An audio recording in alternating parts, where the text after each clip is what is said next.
Okay, I'd like to thank everyone for coming. I'm the Economic Empowerment Chair with the Village in the Valley, or VIVA for short. Under economic empowerment falls business growth and development of the community. Politics has a large role in setting policy that affects business and community growth. First, we would like to acknowledge and thank those who are joining us via live stream. Thank you, everybody, for tuning in. We would also like to recognize any elected officials in the room with us tonight and ask them to stand. Okay. We'd like to recognize the VIVA board. Please stand. Okay, and the VIVA advisory board. Please stand. Okay. Thank you guys for all the hard work that you do. All right. We'd like for everybody to still begin to take their seats, and we're going to start the program at this time. At this time, I would like to call up our host, Byron Lewis, and he will come up and say a few words before we start. Carefully avoiding the wires.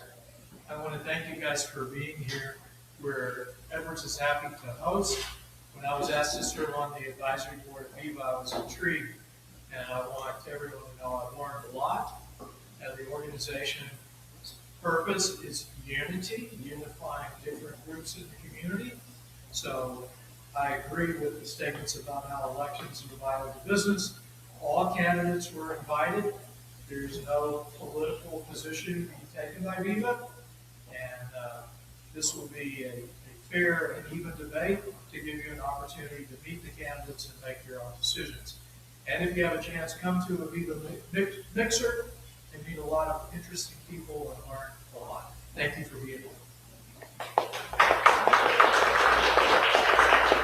Thank you, Byron. Thank you very much. At this time, I would like to call up our moderator for this evening, Ruben Villarreal. Ruben Villarreal is the former mayor of Rio Grande City. During his 15 years as an elected official, he also served as mayor pro tem, councilman, alderman, economic development president, director, and interim city manager. His knowledge of border affairs propelled him as the role of border expert on Discovery's channel, Border Live. He was also a three-time expert panelist on various Texas Tribune forums. His experience also includes 35 years as a small for organizations like American Cancer Society and Relay for Life. He is married to Giselle Macarenas Villarreal. He is also 4 young men, a grandfather of 2, and a stepfather of 2. Mr. Villarreal presently holds the position of executive director to the La Jolla Housing Authority. Welcome, Ruben.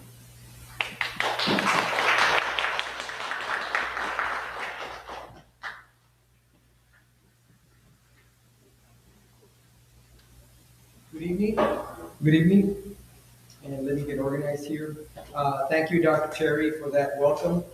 And I want to let everybody know that I'm very, very honored to be in this position. These opportunities that we have to discuss civic affairs and the future leadership of our communities couldn't be more important than these two gentlemen here that are seated here, ready to discuss these issues.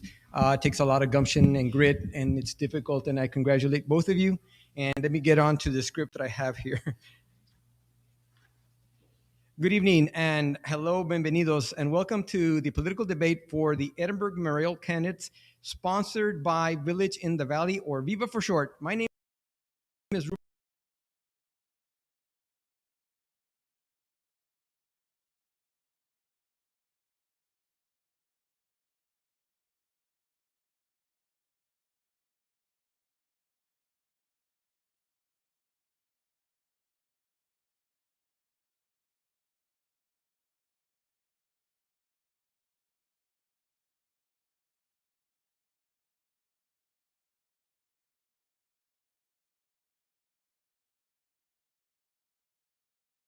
Connecting cultures in the Rio Grande Valley. Now, let me tell you what, I've been the advisory board for VIVA, and we try really, really hard to just provide platforms and let the dialogue speak for itself. And this group of people that you saw very quickly that Anwa introduced are very hard workers. We do it all from our own time, our own resources, and I couldn't say enough about the good intentions they have.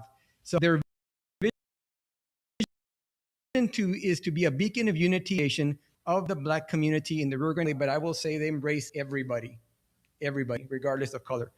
Viva is nonpartisan. It does not support or oppose any political party or candidate. This event should not be construed as approval, endorsement, sponsorship of any candidate by Village in the Valley. As a part of the founding, Viva is providing candidates seeking public office to take place directly.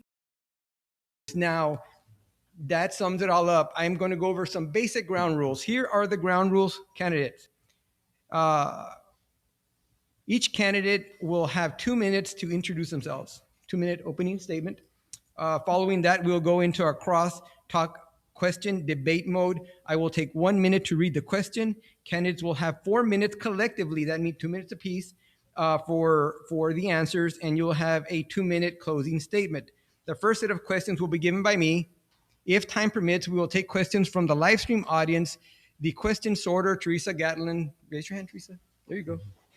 Teresa will sort the questions from the comments to ensure that a wide variety of questions are used. The questions become property of Viva and cannot be returned after they're discussed tonight. Again, each candidate will have 2 minutes to introduce themselves, 4 minutes collectively for open discussion of a proposed question, and 2 minutes for their closing remarks. Our timekeeper, Imayo, where's Imayo York? Right here. She's excellent at that. Imayo York will give you a warning of time, how much time you have left. You will see a stop card. If you see that, please, candidates, respect them. She's real good at it. She'll remind you.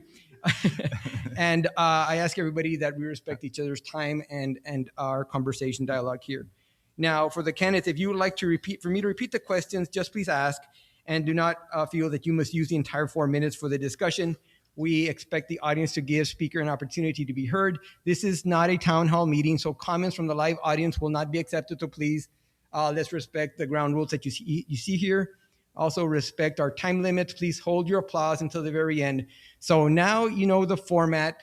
If you have any questions, candidates, please just throw me a water bottle or something. I think we're ready to get started. Prior to the start of the forum, the speaking order of speaking was determined by a coin flip.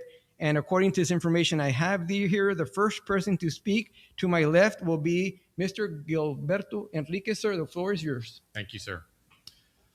First, I want to thank Viva for allowing us to be here today. I really think this is an important event for the community to understand each of the candidates, what their platform is, what their qualifications are, what their experiences have been. So I really, really appreciate you all having this event for us. It really means a lot. So let me give you a bit of a history of myself. I'm born and raised here in Edinburgh. I graduated from Edinburgh High School in 1992. I graduated from the University of Texas Pan American with a bachelor's of business administration in accounting. I've been in the family business now for 25 years. It's been in the construction business. We're general contractors. So my experiences are in the infrastructure, the building of the actual project, and of course the financing. I have experience in budgeting. I have experience in financing, financial analysis. That's what I do for my company. And I'm also involved in a lot of organizations. Currently, I'm on the board of Make-A-Wish Foundation. I'm also a board member of the American General Contractors Association. I've been involved in the community since I was 20 years old. I've been participating in a lot of organizations, either through sponsorships or through coaching or through being a board member. Some of those organizations have been Vamos, Boys and Girls Club, the Parks and Rec Board. I've also been part of the Planning and Zoning Commission, the Board of Adjustments here in the city of Edinburgh. I pretty much have been involved in the community for the last, I'm 47, so 27 years. And Edinburgh is very special to me. This is the city that I grew up in. This is the city that I raised my family in, and I have my business in. And so Edinburgh means a lot to me individually. And I just decided to run for mayor because I want to bring that transparency, that accountability, that integrity back to our city. We have so much potential here. Thank you. Thank you very much, Mr. Enriquez. Now we're going to go off to my right, and I'm going to give the floor to Mr. Ramiro Garza. Sir, the floor is yours. Thank you. Good evening, everybody. My name is Ramiro Garza Jr., and I'm your candidate for mayor for the city of Edinburgh. I also want to thank Viva for putting this event together. Everybody talks about that people don't vote down here. I think what you do and informing the community, I think will help do that. So thank you all very much for putting this together. A little bit about myself. I was the first in my family to attend college. I have a bachelor's in business administration and finance from the University of Texas at Brownsville, now UTRGV. I also have a master's in business administration as well. And I'm a graduate of the Economic Development Institute of the University of Oklahoma. I've been a long-term advocate of Edinburgh. I came here in the year 2000, where I was appointed as executive director of the Edinburgh Economic Development Corporation. I served in that role for about 9 years. In that role, we put together a plan working with hand in hand with elected officials, with community leaders, and finding ways how we can improve our community. And successfully, we did that, bringing hundreds of economic development jobs here and investments to our city. That success led to my appointment as city manager. I served as city manager for the city of Edinburgh from the year 2009 to 2015. In that role, I oversaw the day-to-day operations of the city. I managed the budget. I managed the employees. There were 700 employees. We streamlined city services. We approved balanced budgets, and we brought lots of state and federal monies to our community. The reason I'm running for this position is because I believe we need change in our city. I believe, the most experience to help lead the city in a new and prosperous direction. I'm not a politician. I'm just a person that has over 20 years experience and man of integrity, man of highest ethical values, and I believe right now we need that in our city. So I ask for your vote on November 2nd, 2021 to vote for Ramiro Garza for mayor. Thank you, Mr. Garza. Let's start with the questions. This is the first question. Let's get the ball rolling. What facet of business is lacking in Edinburgh, and what will you do as mayor to attract that business to our community? And I think we're going to start with Mr. Garza. Good question. I believe actually there's a number of industries that I think we could bring to our city. I think we need to go back. Our city has grown quite a bit. We're now at 100,000 people. That means there's more labor in our community to be able to work in different industries. I think we need to formulate a plan that could identify some of our target industries that we could lure into our city. One in particular that comes to mind is industrial development. We have 11 miles of frontage along 281, more than probably any community here in the valley. And there's a lot of vacant land, a lot of property that could be developed. There's an overweight corridor that runs along the ports of entry, the bridges here in the southern, where McAllen and Mission and all those communities are. They've benefited from that by having what is called an overweight corridor. We need one to our city of Edinburgh. That's how we're going to bring industry into our community, to have primary employment, meaning where we produce products here and we export them out of the city. That'll bring new investments into our community. I really believe that is something that we could do. We don't need to do it alone. We have the University of Texas Rio Grande Valley here. One of the things that I've been saying along the campaign trail is we need to go back to work closer with the University of Texas Rio Grande Valley. I believe they still have a Texas Manufacturing Assistance Center where we can partner as a community and not do it alone, work hand in hand with the university and other regional partners to bring that industry here to our city. Thank you, Mr. Garza. Now, Mr. Enriquez, what facet of business is lacking in Edinburgh, and what will you do as mayor to attract that business to your community, sir? Well, we have an asset here in the city of Edinburgh, and that's our medical school. So my belief, my philosophy is we provide the skilled workforce so we can attract the biomedical industry, the pharmaceutical industry, the manufacturing industry. Those are the types of industries we need here in Edinburgh. They're high-paying jobs, but we need the skilled workforce. So one of the things that I would do as mayor is develop a job training program. The Texas Workforce Commission has millions and millions of dollars in funding for job training programs. And it's up to us to work hand in hand with our other government entities like STC, TSTI, TSTC, the university. There's the school district. There are so many different organizations that we could be partnering and getting the funding from Texas Workforce Commission. If we provide the skilled workforce, you will have companies relocate to the city of Edinburgh. And the reason why is because we have ample room to grow. We have a major highway, 281, that everyone has to come through in order to get to any other part of the city. We also have an airport. The airport is very vital to attract new industry to our city. And eventually, our airport is going to have a highway that leads to the Donna Bridge. So you're going to have that export-import aspect of it as well. So you need a mayor that has that experience, that knowledge in bringing and attracting new businesses to the city of Edinburgh. And I believe I'm the candidate for that. We all want good paying jobs so we can earn a decent living. Thank you. Thank you, Mr. Enriquez. And we're going to go right back to you, sir. Let's talk a little bit about public safety. Constitutional carry is now the law in Texas. Should the city of Edinburgh and its police department do anything special to prepare for this new law's implementation, sir? Well, of course, I'm an advocate of public safety. And so as a city councilman the last three years, we funded our department more than any other time in our city. And so I believe that's an area where we're definitely going to have a committee. Of course, our police chief and our administration have to be involved.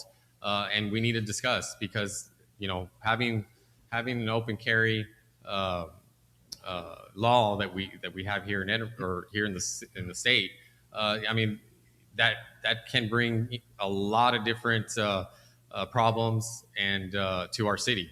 So the main priority is having our citizens safe, right? That's the main priority here. And so I'm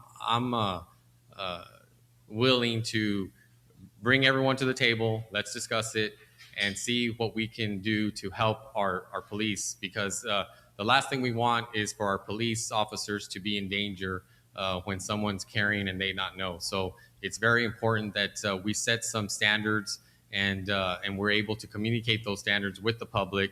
And it's all about transparency, right? You need to have that transparency so everyone can know what we're doing. So I believe that getting everyone collectively together and discussing the issue about this new law, I think it would very much help. Thank you, Mr. Enriquez. Mr. Garza, constitutional carry is now the law in Texas.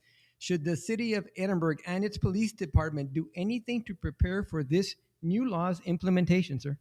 So I think this is an issue like many of them as our community is growing. Public safety is so important in the community, especially with a community that's growing at the rate that Edinburgh is. What I think needs to happen is we need to provide training to our officers. Our officers are out on the street every day and protecting our community. They need training. They need equipment. They need the kinds of things that will help protect our community. But also, as I say that, we need to add more officers that we can. Edinburgh has about a little over 160 officers right now. There's a national standard to have 2 officers per 1,000 in population. So we're lacking officers as we speak. I think we need to add a little bit more officers as well and coordinate efforts not only with our own police department, but also with the neighboring police departments. There's a regional coalition of law enforcement. Our sheriff office is here in our community as well. We have a large law enforcement presence in our community. I don't think it's something we can go at it alone. I believe that it is something that we can coordinate, not only start with our community, with our training, adding some officers, but also work regionally with our law enforcement partners to ensure that we address the needs that we have, but at the same time, we're one community that's touches about 8 other communities, and so it's so important that we work together. Thank you. Thank you, Mr. Garza. Now we're going to move back to the world of small business, and here's the next question. And Mr. Garza, this question, you're going to go first. Small business is important to communities. As mayor, what initiatives do you propose to nurture entrepreneurship and small business? Thank you. Great question. One of my, right out of college, I actually had a job as a small business counselor. So I work with a lot of small businesses, helping with their business plan and helping them find financing. What I think we need to do as a community, if I had the honor to be elected as your mayor, I think we need to go back, and I'm going to be saying that a lot tonight, to work closer with the University of Texas Rio Grande Valley.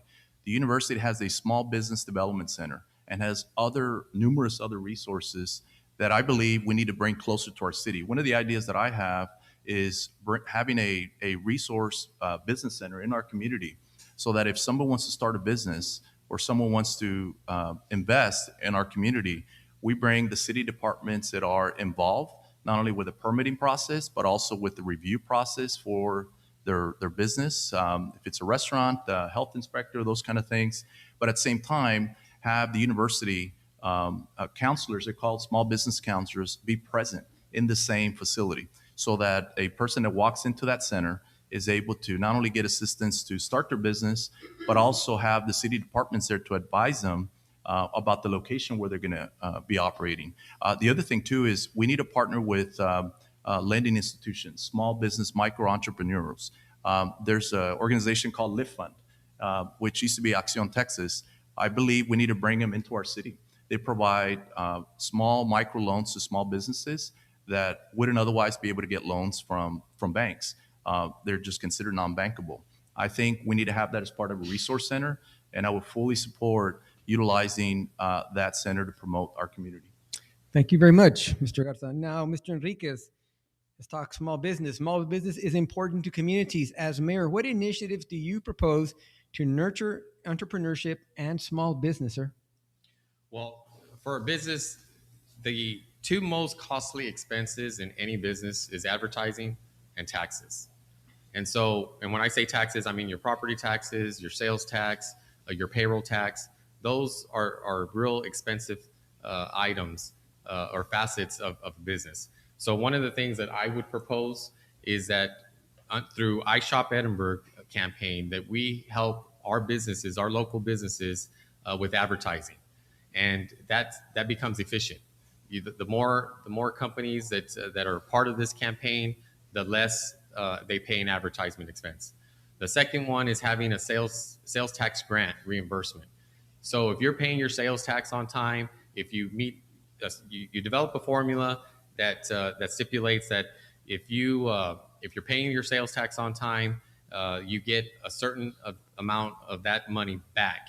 And that's something that we could definitely do, because our growth rate here in Edinburgh is 3 to 4% a year. So a lot of that money can be reinvested back into our small businesses to help them grow, help them sustain the revenue, the revenue that they desperately need. And so I feel that with those two things, you'll be able to help our local businesses prosper and expand. Thank you very much, Mr. Enriquez. And candidates, I appreciate you all keeping on time. So I'm working with Amayo here, looking there. So thank you very much for staying on time. The next question goes to Mr. Enriquez, and it is this. We're talking about leadership here, sir. What unique leadership experience or skill do you possess that your opponents do not? Well, my leadership skills are different. I'm more of a person that I bring everyone together.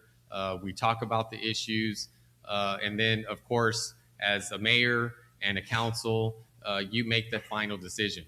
But I think that you have to discuss these issues that are in our city out in the open, so the public can understand what's happening in their city. Every single citizen here pays a form of tax, either through sales tax or property tax. They pay a tax. So they should have the option to hear everything that's going on in their city, where their tax dollars are going, how it's being spent, who's being hired, what contracts are being provided. I mean, those are things that should be common sense, right? That everyone should have the opportunity to hear where all their money is going. And so my leadership is that you put everything on the table, you discuss it out in the open, and you have a good debate of what direction the city of Edinburgh needs to take.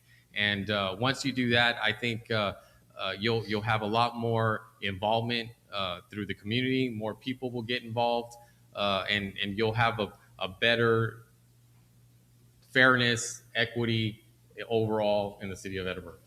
Thank you, Mr. Enriquez. Mr. Garza, what unique leadership experience or skill do you possess that your opponents do not? From my standpoint, I've always led by example. All the positions that I've held, whether I was the executive director of the EDC or I was city manager, overseeing all the employees that we did, always led by example. What I mean by that, I'll give you two examples of that. One, if I get the opportunity to be elected mayor, I plan to follow the city charter to the T.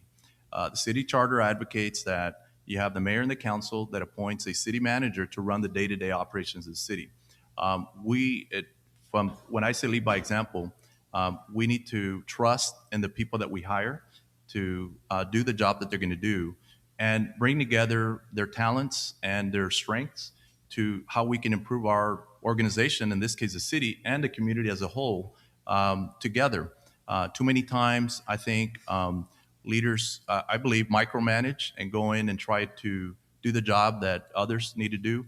And that's why I'm saying I like to follow city charter, where we have a city manager you appoint, and they run the day-to-day operations. Secondly, lead by example. I also hope to enact a code of ethics for all elected officials. I believe that as elected officials, we're the face of Edinburgh. We are the individuals that are leading the city. And we should have a code of ethics to have an open government, transparency. And in this particular case, as an example, I pledge as part of my campaign not to accept contributions from vendors that do business with the city, that have a contracts with the city. I think that's a way for us to start to have that transparency and accountability as part of your city government. Thank you. Thank you, Mr. Garza. And we're going to go back to you. You're going to get the next question. And it's this. For advancement in communities, there must be a formula for success. As mayor, what would be your formula for success and prosperity? Well, my formula for success is what's in my platform. I have a Vision 2040 plan that's part of my platform. So what is that? All that is a 20-year plan for the city of Edinburgh that encompasses all facets of our community, from quality of life, public safety, economic development, infrastructure. Too often we have politicians that really their planning is the next election cycle. But the needs of our community don't stop at that next election cycle. They continue. They continue after the election cycle, 5 years after that, even 10 years. So I really believe we ought to have the formula for success from my standpoint is having this 2040 plan where it's going to be a citizen engagement process where we're going to have citizens come together in a town hall meeting, and we're going to plan over a 20-year period what the direction of our city is going to be. And every year, as we approve our budget, those budget priorities will align with the objectives and goals as part of that 2040 vision plan. So for me, I believe that's one of the best ways for our community to at least address some of our most pressing needs, but at the same time, look to the future as to what we need to do to prepare for our community. Thank you, Mr. Garza. Formulas for success. For advancement in communities, there must be a formula for success, Mr. Enriquez. As mayor, what would be your formula for success and prosperity? Well, fairness and equity and economic opportunity, I think, is the most important thing for every citizen in Edinburgh. If you have that opportunity to succeed in life, everyone will take it.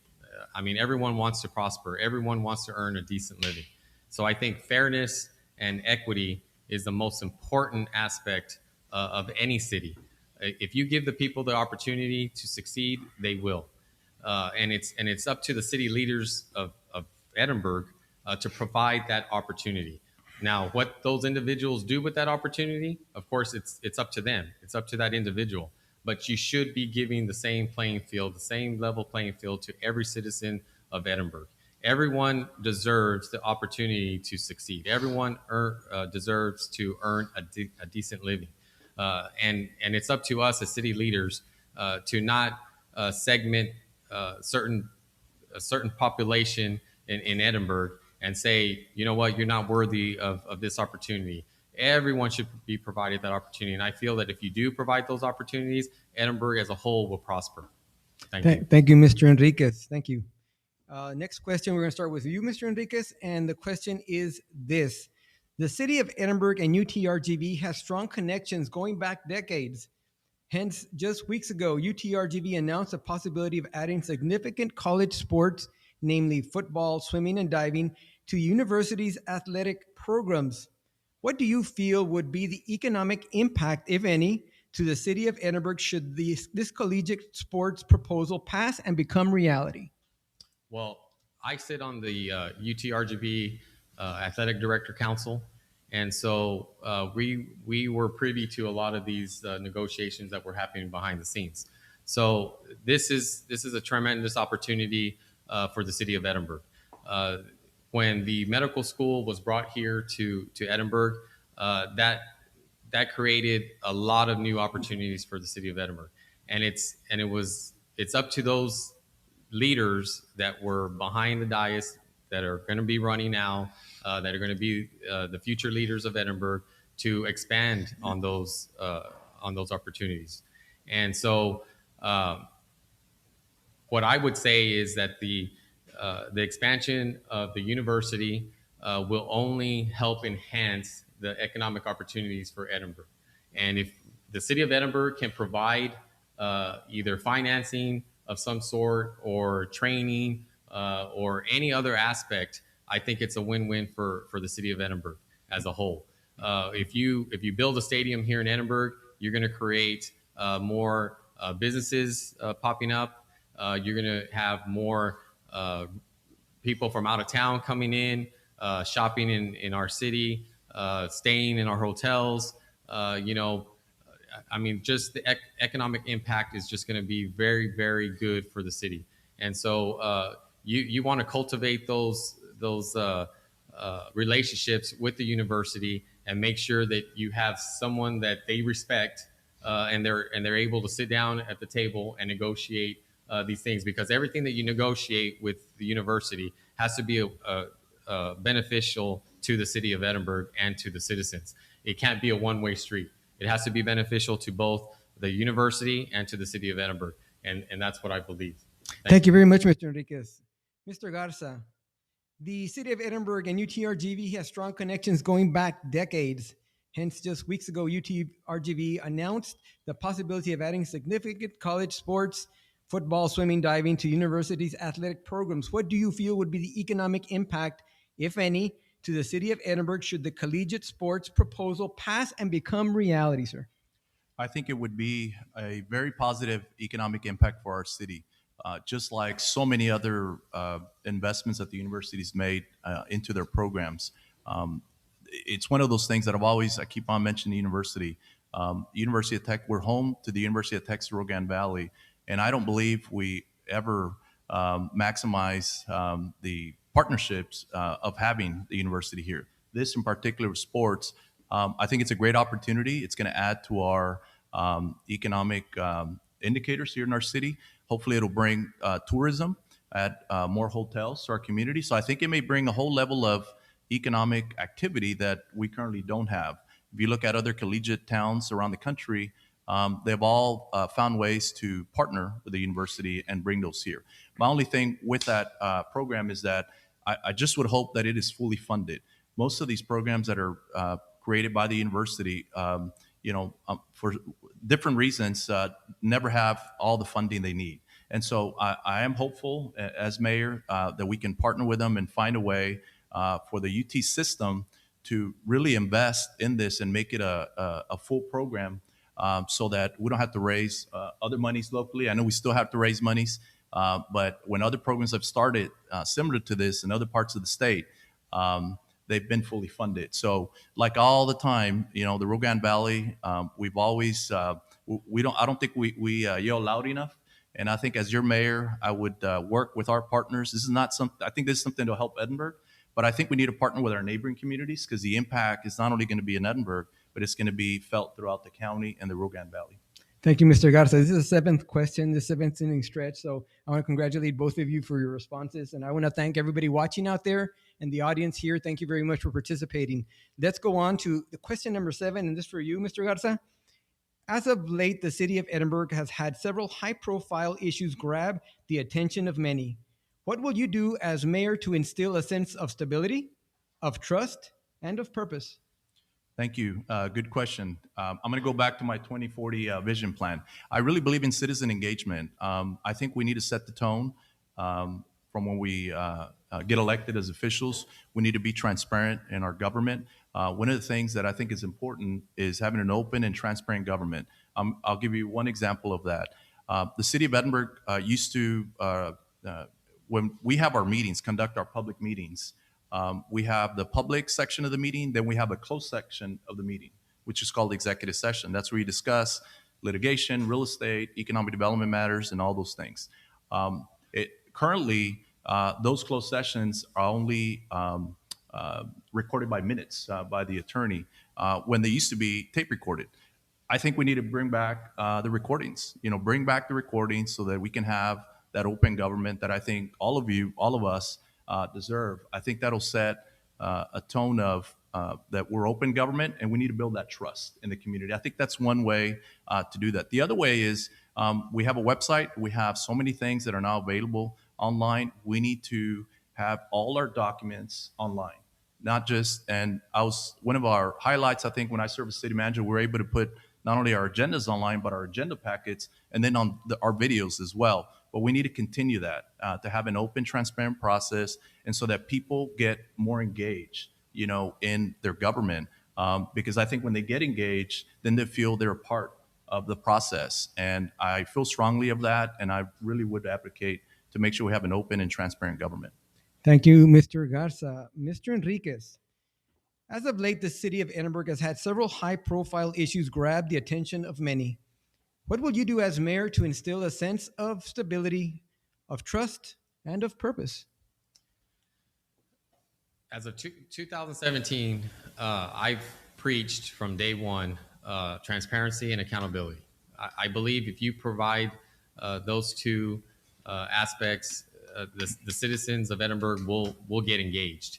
I advocated while I was there for the agenda item, the entire packet, the entire backup information be online so the public can access everything that we see as elected officials, the public sees.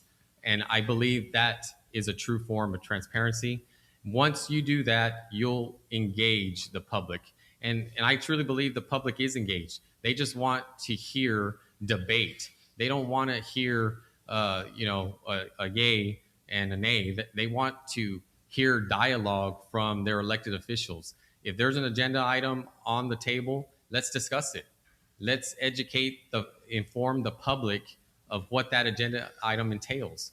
And it all comes down to discussing the issues out in the open. It's not about discussing the issues out in the back and then coming in and voting. It doesn't matter if it's recorded or it's taken minutes. The public cannot get access to those discussions in executive session. So that means you have to come out in the open and discuss exactly what you discussed in the back out in the open. And I think that's how you will develop trust in our city government, and people will be more engaged in our city government. Thank you. Thank you, Mr. Enriquez. Now we're going to talk a little bit about who you are as everyday people in the community. And we're going to start with you, Mr. Enriquez, on this question. Edinburgh is a tight-knit community where much is known about our neighbors and friends. Tell us one thing about yourself that few people know. Examples: favorite hobby, favorite book, favorite food, favorite movie. So tell us a little something about yourself, sir. Well, to be honest with you, my hobbies are very limited. Okay, I'm a very high-strung type of individual. I work a lot. You can ask my wife and my kids. I think the hobby that I enjoy most is coaching my son.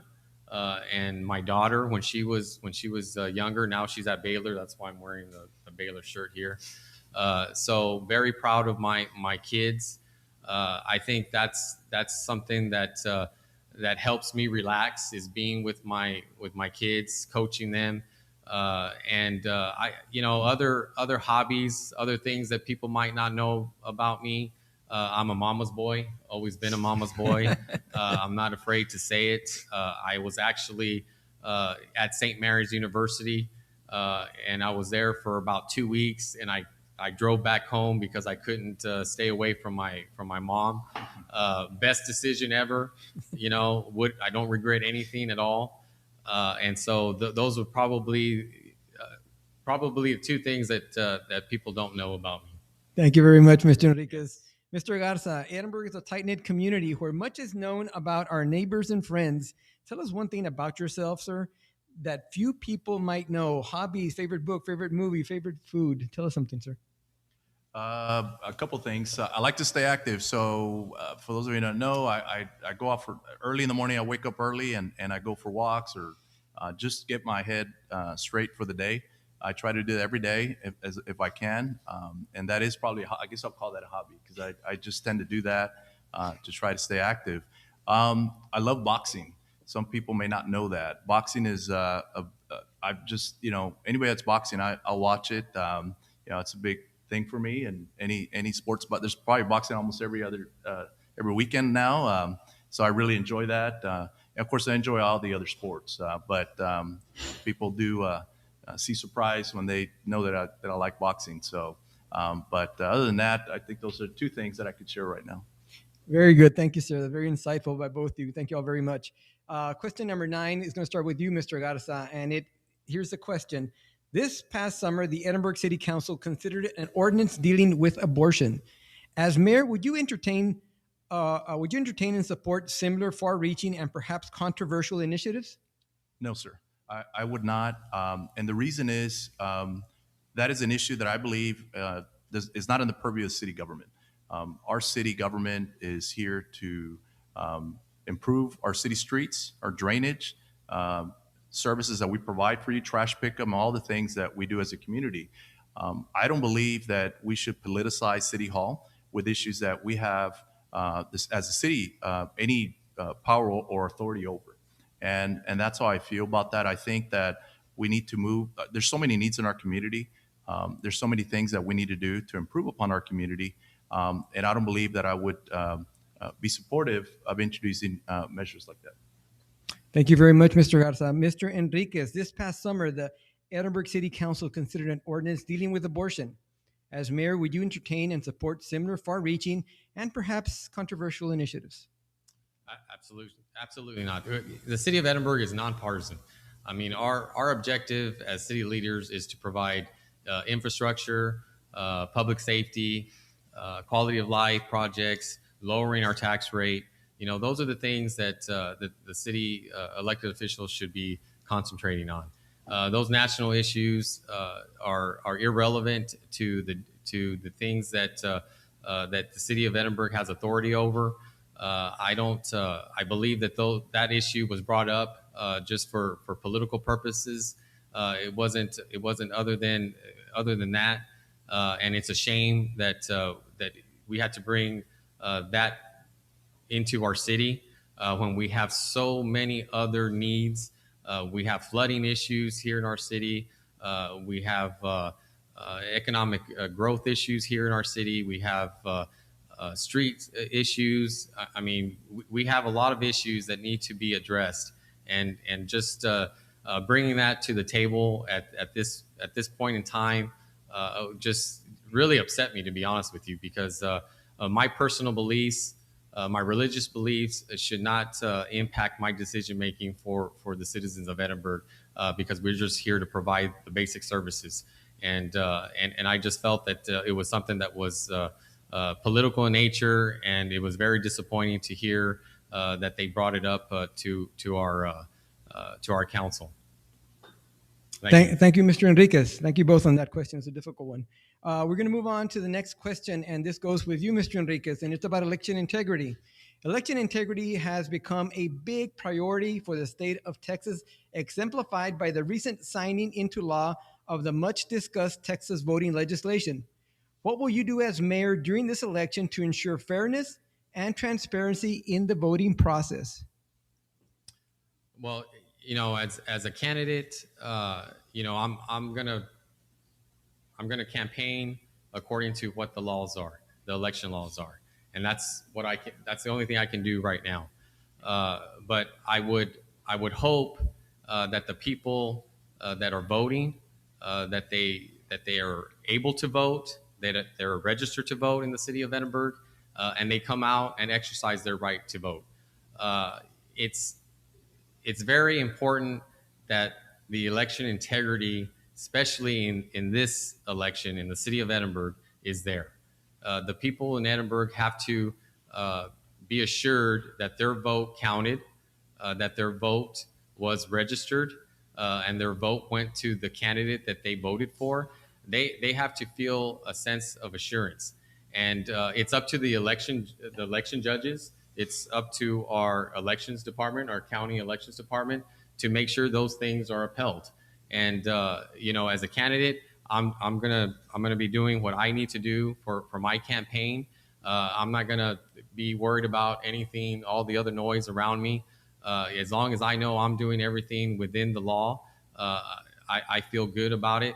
And whatever happens, happens. But I would hope that our election judges, our elections department, they really do what needs to be done in order to ensure the public that this election was done correctly. Thank you. Thank you, Mr. Enriquez. Mr. Garza, election integrity has become a big priority in the state of Texas, exemplified by the recent signing into law of the much discussed Texas voting legislation. What will you do as mayor during this election to ensure fairness and transparency in the voting process? Thank you. So that bill that got signed, I don't personally support it in its entirety. I do believe there's several sections in there that make it a little bit more difficult for people to go vote. But I do believe in voter integrity. I think it's so important for there to be fair election, for there to be, if somebody wants to go vote, that they go vote and vote with what's available, the election law that we have in place.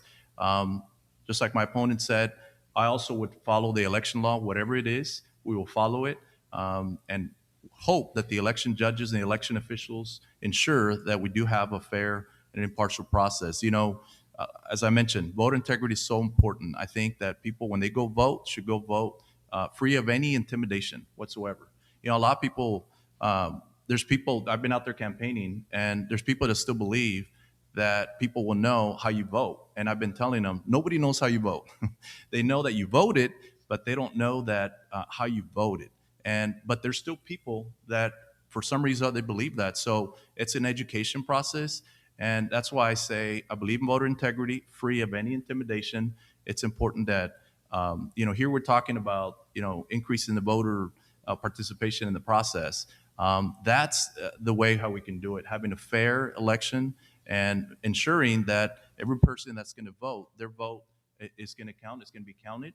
And I'm sure of that with the election law. But I think it's important that people understand that when you go vote, nobody's going to know who you're going to vote for. Just go vote. And that is your voice. Your vote is your voice. So 20% of the Edinburgh registered voters voted in the last mayor's election, 2017, approximately 20%. We need to be at least over 50%, at least, of the registered voters. And I think that could happen with voter integrity. Thank you very much, Mr. Garza. We're coming to the end, close to the end. I know that Teresa is preparing a few questions from live stream and maybe Facebook, but I want to ask one last question, Mr. Garza, starting with you. And this is a very important question. I kind of enjoy this question. If a potential voter cannot decide who to vote for, here is your chance. Tell them why they should vote for you. So, okay, three things. Number one, I bring over 20 years of experience to city government. I've run the day-to-day operations of the city. I understand the budgeting. I understand the personnel. I understand the ordinances and the inner workings of the city government because my job depended on it. And that's what I like to tell people. When my wife and I discussed about whether I was going to run or not, fact, that was a discussion we had in defining the roles, right? Because I've been city manager, and we understand, what the day-to-day responsibilities of that was. As mayor, you're a volunteer. You're volunteering, but you're helping guide the city.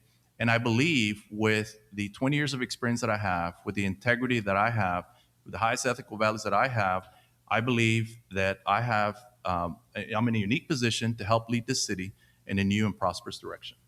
Thank you, Mr. Garza. Mr. Enriquez, very important question. Undecided voters always exist. If a potential voter cannot decide who to vote for, here is your chance. Tell them why they should vote for you.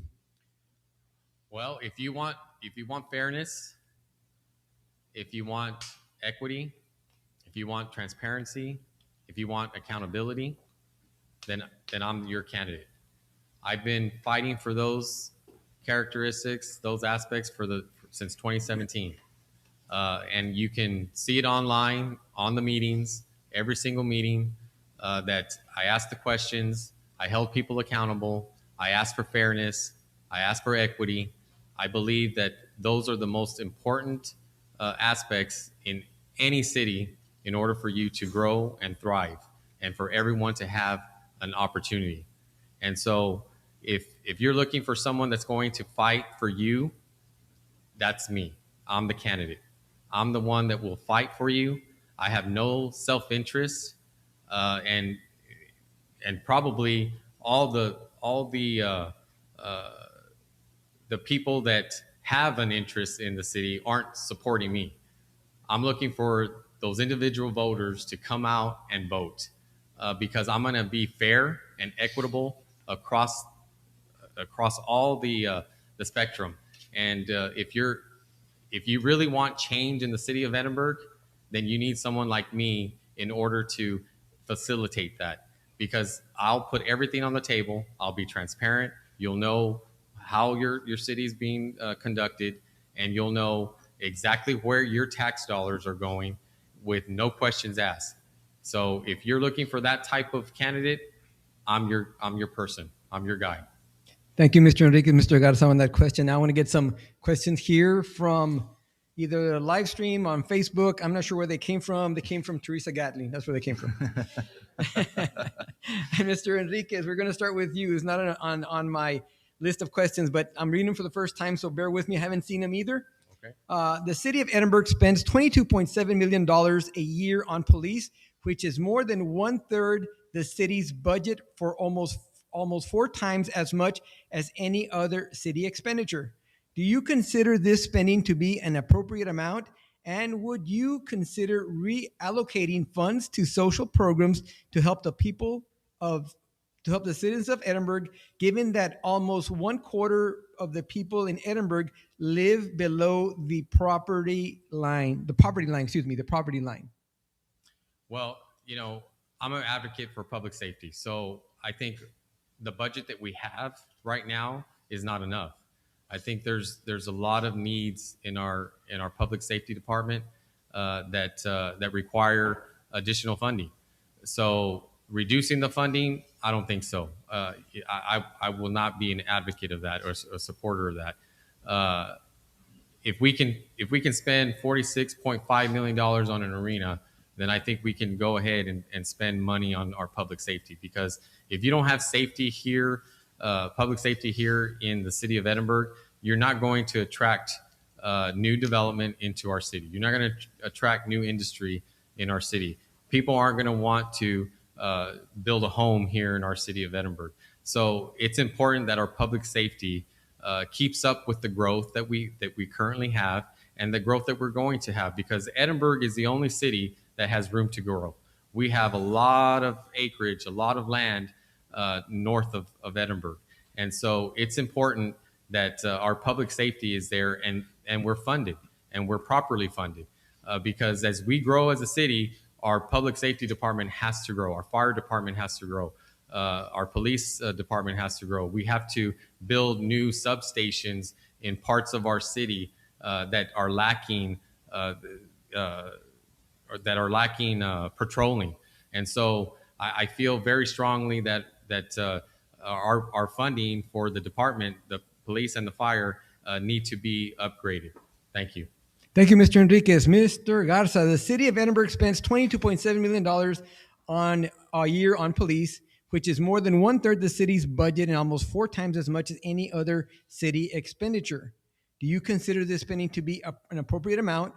And would you consider relocating these funds to social programs to help the people of Edinburgh, given that 1/4 of the people in Edinburgh live below the poverty line?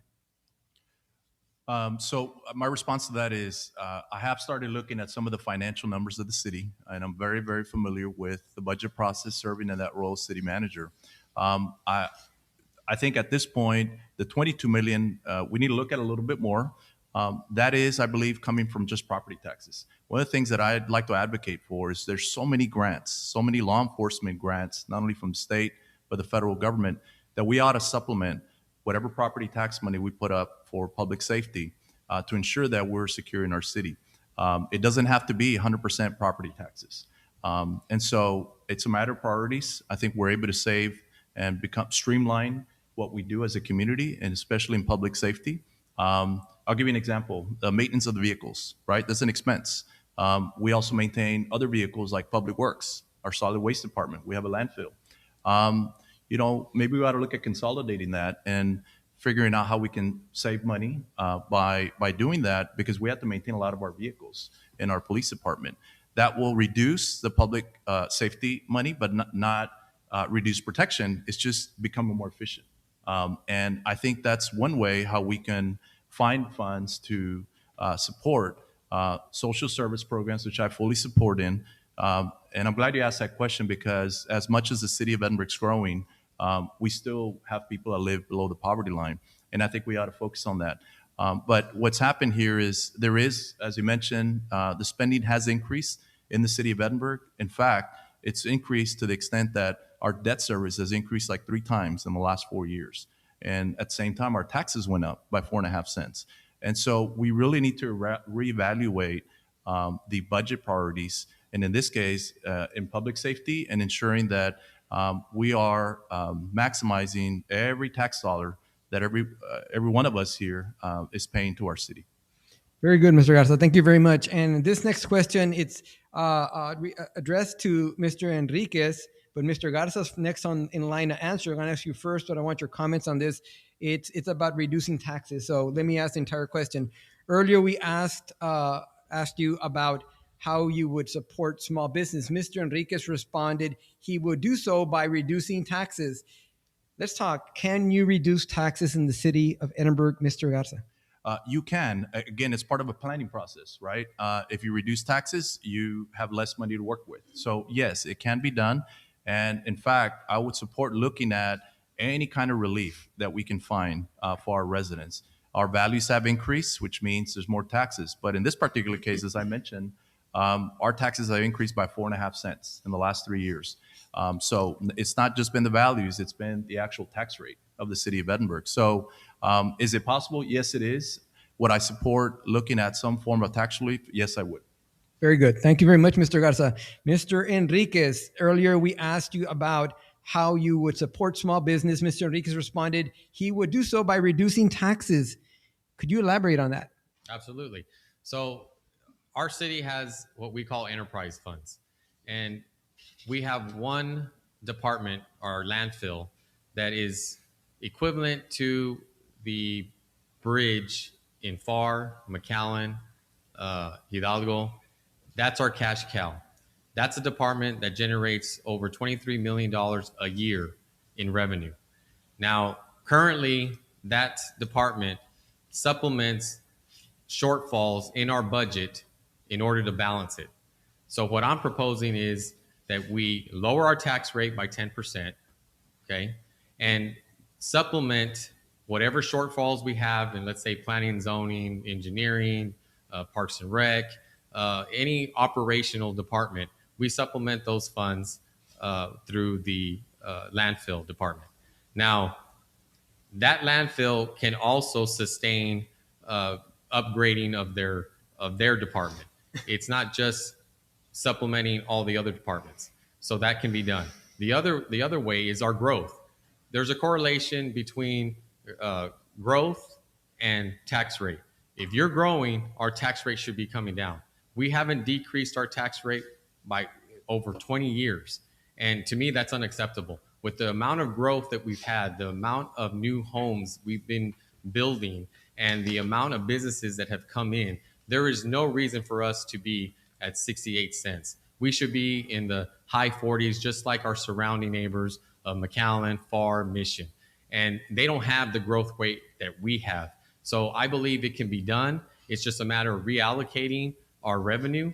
And I think it's only prudent for every elected official that sits on the council that they really look into it and give a tax relief to our property owners. Thank you both. That's a very good question about reducing taxes. Next question is for you, Mr. Enriquez. And it's something that you talked about earlier, and it's a really big buzzword in municipal government, which is infrastructure. We all love to hear that word.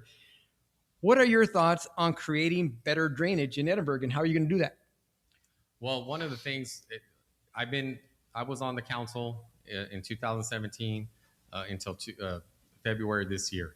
And one of the things that we accomplished was we upgraded some of our old lines that we had in our downtown area on the east side of Edinburgh. So we were able to upgrade our drainage system. What we asked the voters to approve back in 2018 was a bond to help the drainage, to alleviate some of the flooding issues that we had. And that bond called for us to provide detention areas. Those detention areas are what will help the city keep the water in their city until all the water drains from the main drainage canal that runs all the way from west of the Rio Grande of Hidalgo County all the way east to Willacy County. So holding the water in our city helps everybody. It not only helps the residents of Edinburgh, but it helps everyone downstream to the east of Edinburgh. And it helps the county. It helps the drainage district. And if we do that, we'll alleviate a lot of the flooding, because if you put everything into the system and the drainage canal overflows, well, what do you think is going to happen? Everything's going to back up into our city. So if we hold the water in our city and bleed it into the drainage canal, it will alleviate a lot of the flooding issues that we have. And so I'm hoping that those projects, the bond projects, will be completed sometime next year, this time next year. Thank you, Mr. Enriquez. Mr. Garza, infrastructure, big buzzword in municipal government. What are your thoughts about creating better drainage in Edinburgh as infrastructure, and how would you do that? Well, for starters, as mentioned already, there's been a bond that was passed. That's the 4.5 cents that we're all paying for now in taxes. Unfortunately, it hasn't been completed. And I think, in my opinion, the drainage issues, the way to address drainage is, as a city, we need to work closer with the Hidalgo County Drainage District. That is the government entity that is in place, that is in charge of all our drainage system here in our county. I think any improvements that we're going to do, they need to be coordinated with the Hidalgo County Drainage District. These detention ponds may help, but we need to confirm that. We need to ensure not only that they're going to help, how they're going to help, because they may help Edinburgh, but they may not help a neighboring city, right? I mean, we have to ensure that we're addressing drainage, not just for our city, but for the whole county, because it's a whole county-wide driven effort. This entity exists just for drainage purposes. And so I think it's very important that if I get elected as mayor, that we go meet with the drainage district and provide our plans. I would hope they've been provided to them, and that we ensure that they're going to tie in with the county's drainage system, and then ensure that these projects get completed. The other thing too is I think there was a master drainage plan that was done for the whole community. If we need to look at that and update it, any improvements that we do has to follow some kind of a plan of how it's going to address drainage, not just for one particular area of the city, but overall in the community. And I think that's a way for us to address drainage. Thank you, Mr. Garza. Great question. Now I'm going to move on to a question that I think came up not too long ago, and it's for the pet parents. And it's a really good question. I think, Mr. Garza, we're with you. What is your vision for the future of homeless and unwanted dogs and cats in Edinburgh? Mr. Garza. Well, I know that's a very challenging topic, and it's very unfortunate that I read recently about our local shelter losing a no-kill shelter. I think we need to do more as a community. I think it's not just the animal shelter that should bear that responsibility. I think we all do, not just as a city. I think as residents. I think as part of that 2040 vision plan, that actually should be one of the principal objectives, in our 2040 vision plan. I certainly don't have all the answers for that, but a lot of people in this community do. And there's a lot of dog and cat lovers, including in our household. During the pandemic, we rescued a small kitten, and now it's like the life of our house. I mean, that kittens are, and a lot of us are that here. And I think we need to educate our community. We need to bring our community together to find ways how we can address that issue. It's not an issue that can be addressed by any one entity or one individual. And so I'm looking forward to working with the partners, the animal shelter. I know they lack funding. I support increasing funding to address this issue, but funding is not the only solution. I think we need to educate our community and formulate a plan to help address it over a period of time.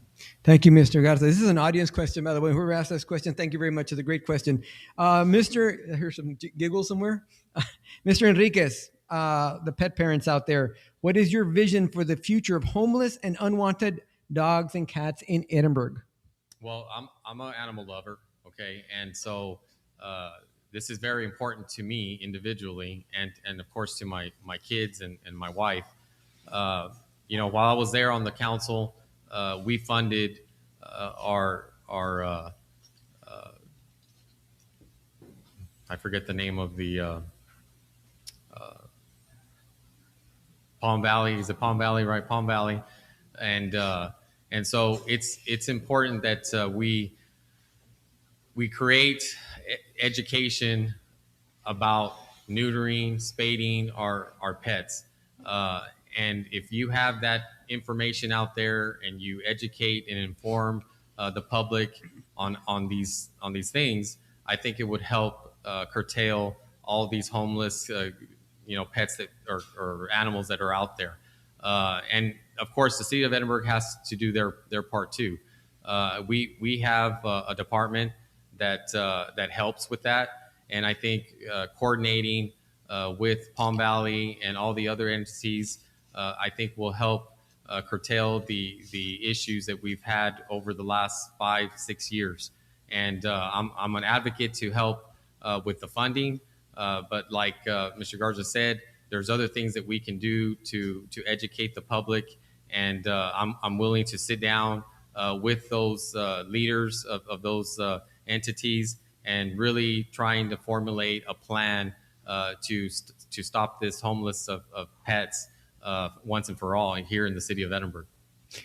Thank you very much, Mr. Enriquez.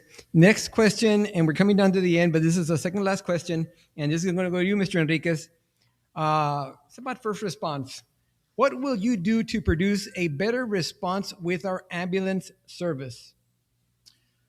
Well, that's something that we had discussions while I was on the council regarding whether to have a contracted service or to provide ambulance services in-house within our public safety department. So these are things that are very complicated. There's a lot of issues. There's a lot of funding. It costs a lot of money to start a ambulance service for the city of Edinburgh, but it's also important that the citizens of Edinburgh feel secure that when they have an emergency, that those response times are there. We have a fire chief that's very knowledgeable, very experienced, been with the city for decades, and he's on top of those response times. He makes sure that the company that is servicing the city of Edinburgh, that they abide by the response times that we have set in the contract, that they provide adequate vehicles, that they provide adequate supplies. So to me, it's about what's in the best interest to help keep our citizens safe. And if that means contracting the services or having the services in-house, I think that can be debated and discussed and see what the best option for the city residents. But I do believe that we've had good response times here in the city of Edinburgh. I know lately there's been some issues with the last ambulance service company that we had in Edinburgh. And so, this is a very complicated issue that needs to be addressed. And if I'm elected mayor, we'll definitely bring it to the table, bring it to the forefront, and have discussions on what would be the best route to go. Thank you. Thank you, Mr. Enriquez. Mr. Garza, first response and ambulances. What will you do to provide a better response with our ambulance servicer? That's a great question. You know, that's probably one of the more important items, I think, as a community. A lot of cities, as some of you that have moved here from other areas, know that first responders and ambulance service is provided by city. Here, obviously, we have not.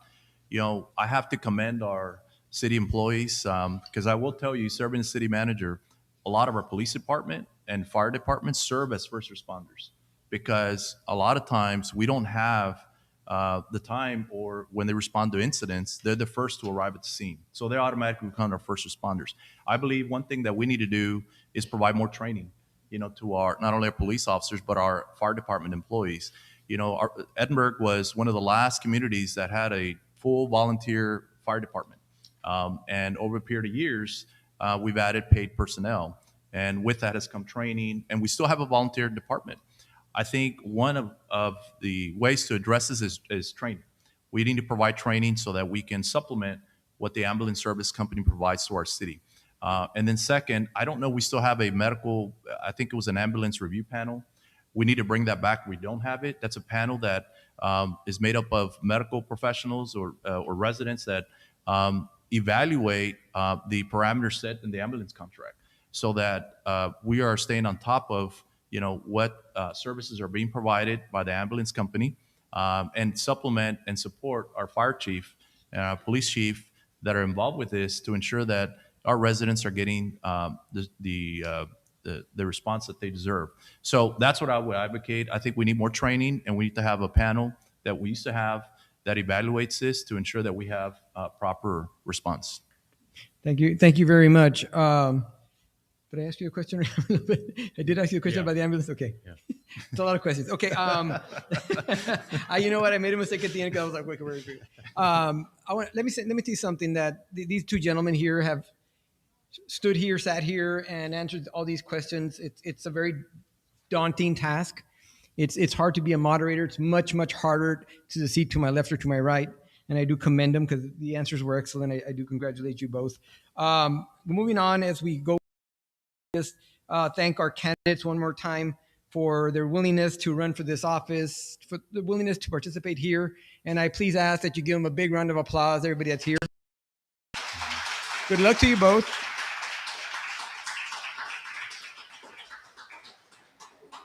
And I would be remiss if I don't acknowledge the partners we have that help put this together. This is a team effort, just the way you're very familiar with teams.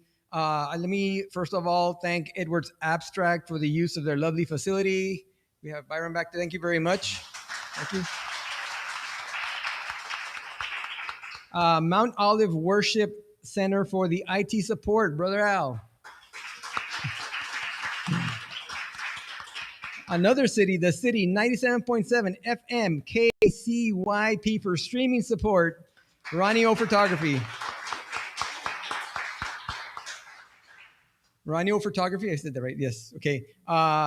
And of course, I think I have this for save last for best for last. Excuse me. Village in the Valley members that are here. Now I will ask you to please stand because a while ago everybody was standing. So please stand and acknowledge yourself.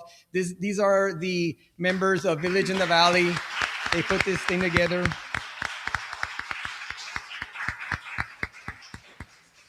And let me emphasize this last part here. I do want to thank the audience out there who watched, and I want to thank the audience in here, but I can't emphasize this enough. We must go out and vote. It's very critically important. The system is engineered and geared to work when you go out and you let people know who you want as your leadership. And I'm going to have to remind everybody that early voting starts October 18th and goes to October 29th, which is right around the corner. Again, early voting starts October 18th, goes to the 29th. Election day is November 2nd. And please take a friend or two or three or a dozen. Please get your friends out there to go vote. Now, at this point, before I'll give the two final closing statements, I'm going to reintroduce my friend, Dr. Unwanted, and he's going to take over and close this proceeding. Thank you all very much. God bless, and we'll see you next time. Have a wonderful day, wonderful evening.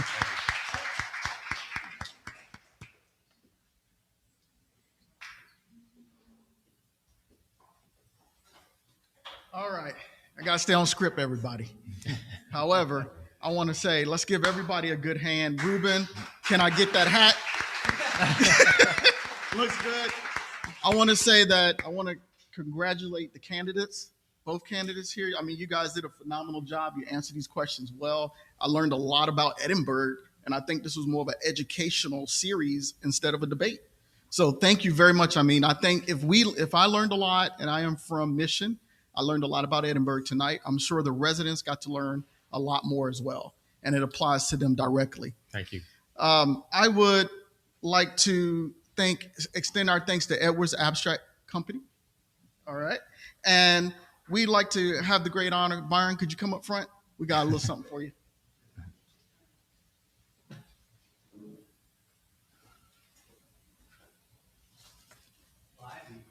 Yeah.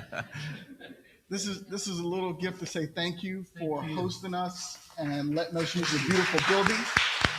We really appreciate it. That is on behalf of the board and the members of Viva. We have an African proverb. It takes a village to raise a child. Means that an entire community of people must interact with children for those children to experience and grow in a safe and healthy environment. With that, we ask that you become part of our village. You can find our membership information at www.villageinthevalley.org. And I would like to say thank you and have a good night.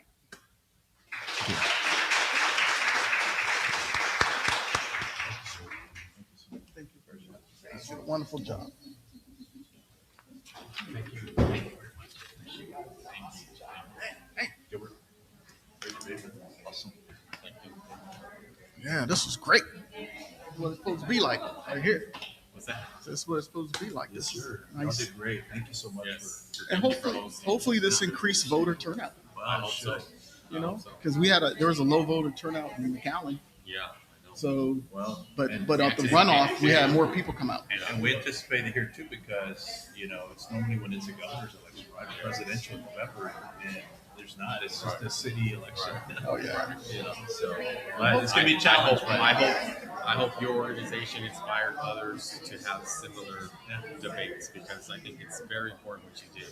And you doing the first one, really, really, truly, from the bottom of my heart, I really appreciate it because I thought there wasn't not going to be any debates this term. So I wow. really, Okay. really appreciate it. Well, I'm Thank glad you we very can much. help out. Yes. And we'll do something. We'll do something.